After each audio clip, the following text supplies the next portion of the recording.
Hey, so I was really looking forward to doing my current canon Marvel video, but the further and further I dove into things, the more I came to realize that I can't do a current canon Marvel boy video without covering the early history of the Eternals. Amazingly, this is a story that I always wanted to read, but had no idea it existed pre-internet and pretty much pre-wiki. The reason this story never popped up on my radar, it's hidden in the back pages of What If. I appreciate the concept of what if, but unless the cover involved a character or storyline I was attached to, my attitude was one of pretty much who cares. So imagine my delight when I ran across the early history of the Eternals and how they came to be on Earth, Titan, and Uranus, all in the back pages of some old what ifs. And that's the story I want to share with you today. A little more than 500,000 years ago, our planet was visited by a host of cosmic beings known as the Celestials. The name of this event and the Celestials who took part in it are collectively called the First Host. While here, the Celestials chose one species, an early ape, and altered its genetic structure in such a way as to give birth to 3 new species. These were the Deviant, the Human, and the Eternal. The Celestials' first creation was the Eternals, whom they imbued with a sprinkling of cosmic power. The power gave the Eternals longer lifespans, the ability to fly, and each was known to manifest their own individual ability. The Deviants lie on the other end of the spectrum. They have unstable DNA, which leads to constant mutations, and the Deviants are most notably different in the fact that there's no homogeneous look amongst them. Even 2 deviant parents that have children, the children aren't going to end up looking like the parents. Positive emotions have no place in deviant culture, so there's no friendship, loyalty, patriotism, etc. Their violent and warlike manner is one of the few things all deviants seem to have in common, and their aggression towards other species appears to be the glue that binds this desperate race together. And then we have humans. Middle of the road.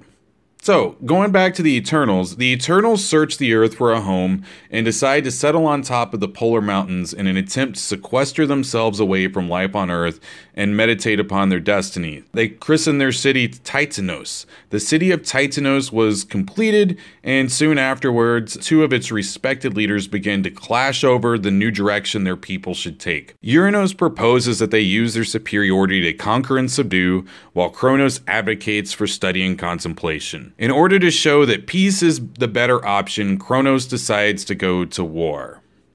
Yeah. The 2 sides duke it out. In the process, many Eternals are killed and the city of Titanos is destroyed. The battle finally ends when Uranos and Kronos engage one another in single combat. Now hold up. I hate reading stories like this because it seems to me that a whole lot of life and bloodshed could have been spared if these 2 guys had taken the time to settle their beef with each other man to man from the get-go. Furthermore, while I'm complaining about this, why are there no minority Eternals? Why are there no black or Asian or Indian or whatever Eternals?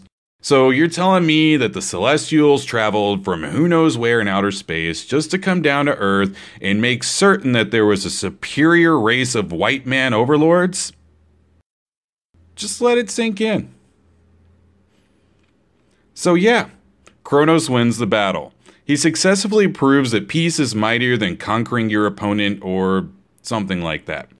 Uranos and all of his followers are cast off of Earth, and I'll get back to them, but let's finish up what's going on at Earth first.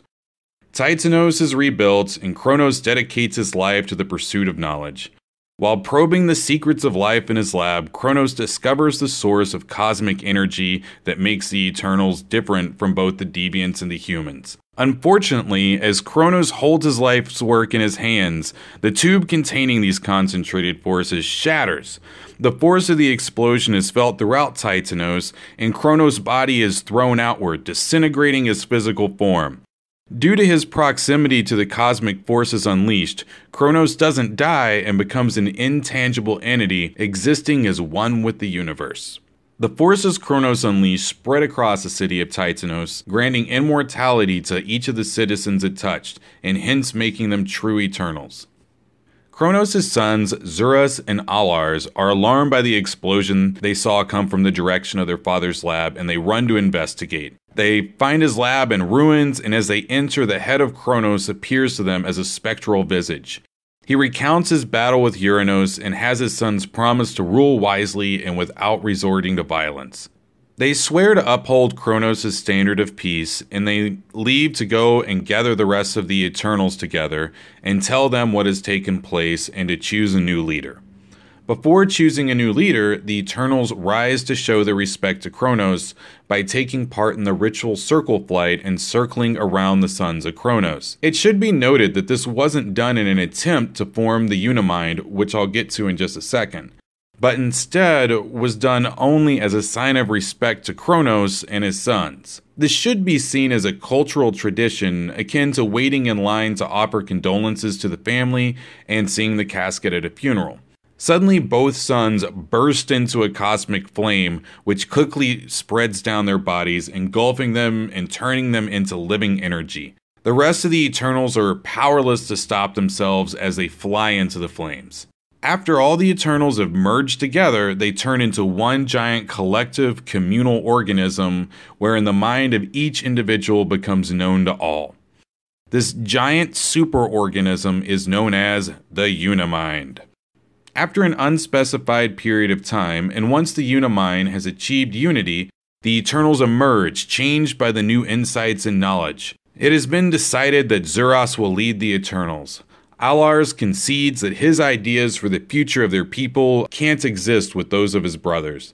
To ensure that the promise that they made to their father to avoid conflict is kept, Alars decides to leave the Earth behind and seek his destiny amongst the stars. Speaking of the stars, what happened to Uranos and his fellow exiles? We find Uranus and nearly 24 followers trapped in a bodiless blob of energy. If they pass beyond our solar system, they might drift on forever. Their only hope is to alter their course enough to get pulled back into a planet's gravitational field before then. All 24 minds work together to veer themselves towards Uranus, where they find a large domed enclosure. As their mass of energy passes through the dome, the Eternals find themselves separated once more. Shortly after landing, they are approached by a Kree sentry bot asking for identification. Ever the Conqueror, Uranus calls for the Eternals to destroy the sentry. Astron expresses his reservations, berating Uranos for not learning anything from the conflict with his brother Kronos. Individually, the Eternals are no challenge for the sentry, but their combined might is enough to decapitate and halt it. With the sentry bot defeated, the Eternals turn to sacking the city for weapons and technology. All the while, Astron continues to voice his concern about the owners of the sentry returning. And well he should, because the Kree are already aware of the sentry bot's destruction and have dispatched the Grand Armada to investigate and destroy the trespassers. Then, Astron's unnamed female companion comes running over. Wait, what's that she got in her hands? Wait, what is it? Could it be? It's the quantum bands! Astron continues to try and reason with Uranus, but Uranus says not to worry about anything because they'll be gone before anybody shows up to investigate. Uranus' plan is to strip the Kree weapons depot and build a spaceship to return to Earth and kick Kronos' ass with all the new weapons and technology they found. After months of construction, Arlok, the chief engineer, gives the go-ahead for launch. Uranus heads off to attack the Eternals of Earth, leaving Astron and his sympathizers behind. Due to the serendipitous nature of events in comic books, the Kree Armada arrives just as Uranus' ship is leaving. The Kree send in a ground crew who don't detect the Eternals left behind on the surface and are quickly called away to join the pursuit of Uranus' ship. Uranus makes it as far as the rings of Saturn before the Kree Armada catches up with him. Arlok suggests trying to hide in Saturn's atmosphere, but the ever-aggressive and unyielding Uranos orders his followers to attack. The Kree respond in kind, easily destroying the Eternal ship. Amazingly, some of the Eternals survive the destruction of their ship. One of these survivors is picked up by the Kree for study, and the rest are left behind to perish. This is the moment of first contact between the Kree and sentient life from Earth. Shasta floats in space, enveloped in a cocoon of air molecules. Upon waking, Shasta leaps to action, gathering together all the survivors she can find and using her control of gravity to hold everybody together. With nowhere else to go, Shasta heads towards the surface of one of Saturn's moons, where she safely lands with 6 other Eternals. The Eternals retreat underground to avoid any attackers that might still be in pursuit. The Eternals decide to stay here using the knowledge they gained about the advanced technology on Uranus to build themselves a new home, a new world that they call Titan. But what about the Eternals left on Uranus? Unbeknownst to either the Kree or Eternals, Uranus was already populated by a native sentient species that lived deep below the surface of the planet. In Marvel Boy the Uranian, the Eternals of Uranus refer to these creatures as the Aboriginals. The Aboriginals agreed to allow the Eternals to remain on Uranus in return for unspecified useful byproducts and a promise that they will never attempt to leave the dome.